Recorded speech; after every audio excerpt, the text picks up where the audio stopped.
দক্ষিণ চব্বিশ পরগনা কেন্দ্রের তৃণমূল কংগ্রেস প্রার্থী মালা রায়ের জনসমর্থনে হয়ে গেল র্যালি এবং প্রচার শুরু হলো রবিবার সকাল থেকেই। এই সকালবেলা শীতলা মন্দিরে পুজো দিয়ে তিনি কাকুলিয়া রোড থেকে শুরু করলেন তার প্রচার। এই প্রচারের সবথেকে বিশেষ আকর্ষণ ছিল লক্ষ্মীর ভাণ্ডার থেকে শুরু করে ৭৬টি উন্নয়ন প্রকল্পের ট্যাগ। মালা রায় জানাচ্ছেন যে ভোট হবে নির্বিঘ্নে এবং পৌরমাতা ৬৮ নম্বর ওয়ার্ডের পৌরমাতা তিনি জানাচ্ছেন যে এবার যে ভোটের নির্দিষ্ট কার্যাবলী তার জন্য কিন্তু আরও মালা রায়ের হাতকে শক্ত করতে হবে হাত মাননীয় মুখ্যমন্ত্রীর। আর কি জানালেন সমাচার টিভিকে দেওয়া সাক্ষাৎকারে দেখে নিন এক নজরে।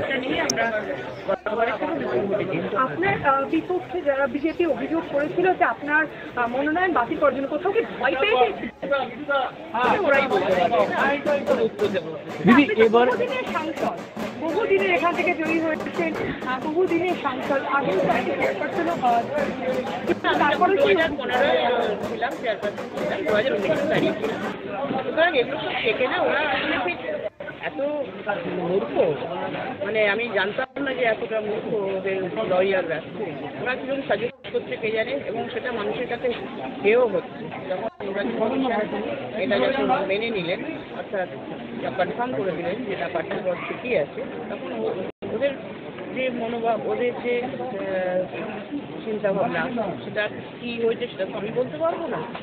কিন্তু ওরা ওদের যে সাজেস্ট করে থাকুক, যে পিছন থেকে বলে থাকুক এটা পার্টিগত অবৈধ, আমার মনে হয় তার আরও কিছু জেনে আসা উচিত হবে এরকম। এবং দুয়ারে সরকারে যেভাবে মানুষ তার পরিষেবা রাস্তায় পেয়েছে, তার বাড়ির দুয়ারে পেয়েছে, সেই নিয়ে ভোট হবে।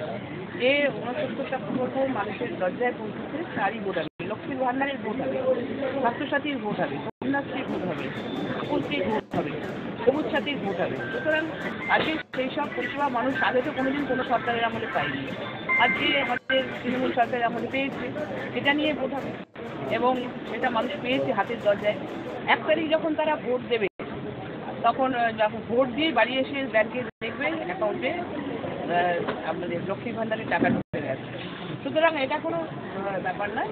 মানুষ কিন্তু মানে বরাবরই মমতা বন্দ্যোপাধ্যায়কে ভালোবাসে। মমতা বন্দ্যোপাধ্যায় ভীষণ